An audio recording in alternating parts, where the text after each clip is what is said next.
Hi everyone, I'm Virginia Butler. You saw the title of this Facebook Live. It sounds like it's in jest. It really isn't a funny subject, but you might have questions. We'd love to hear them, and we'll be, answering those questions as we go along. Patti Singer now to take you into this Facebook Live. Okay, thank you. Welcome to DNC Digital Facebook Live. There are some ailments or conditions that we think happen only with older people. You think heart disease or diabetes or certain cancers, but as we know all too well, that is not the case. For rectal cancer, for example, 3 in 10 new diagnoses are in people younger than 55. Courtney Smith was 35 when she learned about her diagnosis. Dr. Marcus Noel of UR Medicine's Wilmot Cancer Institute, her physician, he's the same age. So this could be talking about him as well. So let's talk poop. What younger people need to know about colorectal cancer and how they can be their own best advocates. So what should younger people, 20s, 30s, 40s, know? What should they be aware of? And do we know why these people are even being affected? So I can start. It's a very good question. I think it's important for everyone to have a pretty good sense of what their normal bowel function is. And so most healthy adults have a fairly frequent or fairly regular bowel schedule where they will go either once a day, twice a day, once every other day, and it's fairly consistent. And I think that's important because if there's a change in that consistency, if there's a change of all of a sudden having 3 or 4 or 5 days without a bowel movement or going more frequently, that's something that should be noted. If that continues for several weeks, it warrants an appointment with your physician to discuss these changes. I think that's number one. Number two is any kind of change in the caliber or the color of the stool. So if there's a change in the shape of the stool or a tinge towards blood, bright red or dark in color, that would also signal something is not right and would warrant an appointment with a physician. So do these things happen, Courtney, in your sense, over time, or is it, the first week in April it's this, and then by the third week in April, it's something else? Was it a radical change or something that creeps up on you? Yeah, it seemed pretty radical. It was all of a sudden, and it lasted for a few months, and yeah, it changed. I was more constipated and going a lot, having the urge to go a lot more, and there was blood, and you just think it's not anything major, maybe just stress or whatever, but when it was lasting, that's when I made the appointment. Yeah. So these changes will happen quickly, or is it over time you begin to notice something, or is it really like 1 week it's this and then 2 weeks later it's completely way different for you? It's usually a gradual change that would take effect over the course of several weeks to a few months. So it's usually not something that's going to all of a sudden change overnight, but you'll notice that looking back, a month ago there was a change that is quite evident now. Usually it happens over the course of several months. Courtney, in your case, was it easy to kind of dismiss this, or did you yeah. you want to kind of ignore? No, I'm not really seeing what I'm seeing. I would think that's normal. Yeah. I don't know that I would. Well, I was always so regular and free-flowing, and we're laughing, and then, but yeah, it's well, true. Yeah. And then all of a sudden it was like I was like straining and nothing was really coming out. So yeah, it was pretty shocking. And yeah, but then also you're like, oh, it's probably just from something I've ate, and you just blame everything else for a few weeks or a few months, and then you realize, okay, this is probably something I need to get looked at. So it's a time frame that really is the big indicator, because I would do that. Oh, I've been stressed out this week, so there's a change. Or I ate something weird. Most people I think would do that. Yeah. For the longest time, I thought it was Cal, like blocking me up. Cal would do the opposite. I think. And what's interesting is you think of people who, some of the things, what's being done or what should people look for, or are these lifestyle things. But the people I talked to this article say they have healthy diets, say that they exercise. And so they're already doing the things that you say should be done to prevent these kinds of diseases, colon cancer. Right. They're looking at what is some of the cause of this in younger people? I think it's a little bit unclear in terms of why there's been a rise in younger patients with rectal cancer. Certainly diet can play a role, but I have many patients who eat a healthy diet and still develop rectal cancer.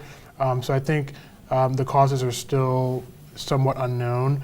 But we do know that diets that are high in red meat, high in saturated fat, high in processed meat can increase risk for rectal cancer. Patients who are overweight are at a high risk for rectal cancer. Patients who use excessive amounts of tobacco and alcohol are also at risk for rectal cancer. So there are lifestyle modifications that can play a role in this disease, but doesn't mean that it's always a one-to-one link. So those have always been the indicators, right?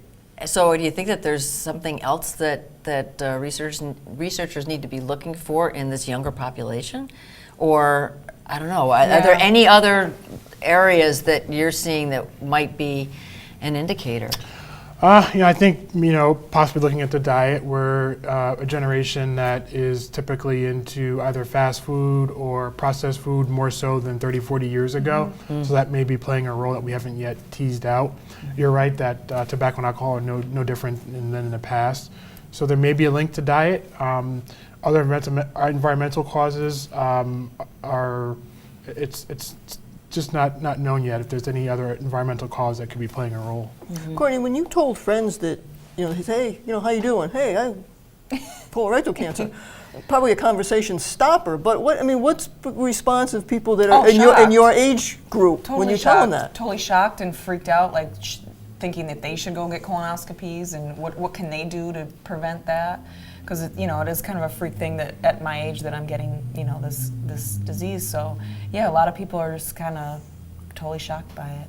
So what do you tell them to maybe make them aware or find some early kind of screening or help them get over any sort of fear or embarrassment that they have to get something checked out? Right. I guess be talking about your bowel habits more often, and if you notice a change, like, get it checked out. Don't blow it off. Yeah. You're getting a lot of comments here from people who are saying, Courtney, you're awesome for coming out and saying something about this and talking about it. And I think you probably find too, people coming into your office, this is not a topic that people generally, ask each other, hey, did you poop normally today? Or is this, you think this is abnormal? You might not talk about it, you know? So the awareness is so important. Yeah, oh, definitely. I mean, it's a serious topic, but should we be making poop jokes about this? Should we all be like we're in third grade again with this to try to break down some of the barriers that we have about this? Of course, yeah. Like I just say it's just a bump in the butt. You have to laugh. It's kind of a crazy thing, so you got to find some kind of positive out of it. And what did that feel like when you got that diagnosis? I don't know. It's just I feel like I accepted that I was going to have cancer at some point in my life. Really? Yeah. Why?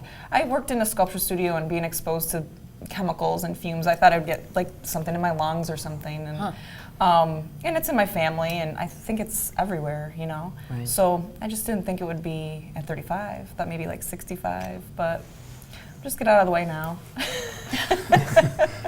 All right. And is that a valid point? You got it out of the way. Does that mean you're all clear? I'm still in treatments and everything now, and still have to have surgeries and stuff. But but I'm not. I haven't finished the marathon yet. I'm still kind of in it. So. What a great attitude you have. Well, it's very treatable, and that we caught it when we did. So I'm going to be okay. Yeah. Great. Would you think that's what people fear, that if I go get something checked out, they're going to find something, and then, oh boy. So that's why people don't go for anything, whether it's a mammogram or prostate or colorectal check. If they find something, now I'm going to have to make decisions, and I don't want to do that. Right. I think it's better to know so you can help yourself live longer. Mm-hmm. There's a lot of fear. Yeah. On a lot of these kinds of diseases. I think a lot of people are scared just to get a colonoscopy. My dad was 15. He didn't want to do that. Okay, let's talk about colonoscopies here. That's. Yeah, I think when people hear that. Well, because I've always had kind of like issues, So, okay, so I just wanted answers, yeah. I have a relative who's very young and has some issues and has been advised, you should get this checked out. He had some other tests and everything's okay, but that sounds pretty scary. So, what is that procedure like? From both of your point of views. I can give my point of view, never having had one, and then I'm sure you can shed light on that. But essentially, a colonoscopy is a procedure where the colon is cleaned out, and then the camera is inserted to look for any polyps or premalignant lesions. It's a procedure that has a lot of negative stereotype, but it is a very important procedure that has helped to save numerous lives and can either prevent cancer from happening or treat it at a very early stage. So essentially, a patient ingests some kind of medication to clean out the colon the night before. So that stops people right there, hearing this, oh gosh, I've got to drink this awful stuff, whatever. I mean, what is that really like? It's great. It's like having a new colon. No, but I mean the stuff you have to drink. Oh, it's not really tasty or anything, but Sometimes, they may have a flavor that's either watermelon flavor or something lemon, that's lemon. yeah. But you probably can find close to the toilet that evening prior to. But it's only that period of time. Right. It's not days. Right. And then, so you're cleaned out, you go in the next morning for your procedure, and then the doctor would go ahead and take a look at the colon, and you may be somewhat awake for the procedure or completely out, depending on how much anesthesia that you receive. Were you awake for your procedure, or? I was awake. Fully awake or I was watching the whole thing. Oh, okay. Like, what's that? Did it hurt? No. Oh my God, best drugs. You don't Oh, feel okay. anything. So You you don't had care about something. anything. Okay. Oh yeah. But you were it's alert enough literally to like look. 10 minutes, and they wheel you out, and you're like, oh, that was it. Yeah, it's great.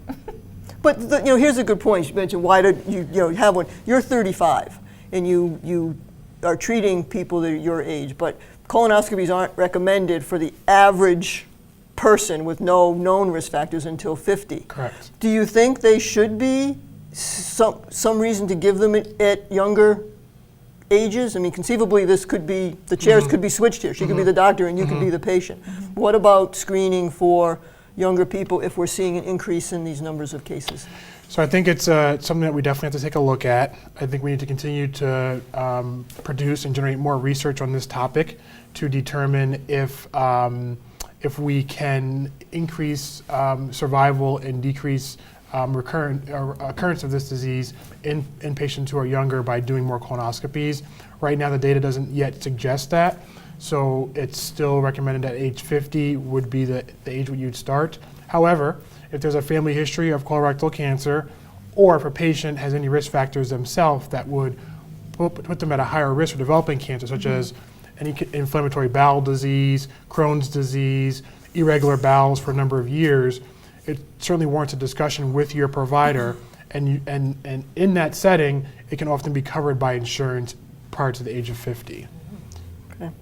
Well, I'd like to thank Courtney Smith, who's 35 years old, and she is dealing with colorectal cancer, and Dr. Marcus Noel of Wilmot Cancer Institute, who is her physician and has been treating some younger people over the past few years, for joining us on DNC Digital Facebook Live. I'm health reporter Patti Singer, and I'm glad you were able to join us, and this will live on our site. Yeah, this will live on our site. This will be on our website, on this Facebook page. And we'll have contact information for you if you'd like to learn more about this. Of course, you'll see Patty's articles as well. Thank you for joining us. There's, once again, there's just all these comments about how great you are, so that's good to know. No questions. Well, we must have answered everything, but I mean, really, it's simple. Get checked. If you have a question, why not just go ahead and call your doctor and see if it's something that should be checked out. It's much simpler than waiting and having a bigger problem. So, all right, thanks very much. Thank you. Thanks for Thank you. joining us.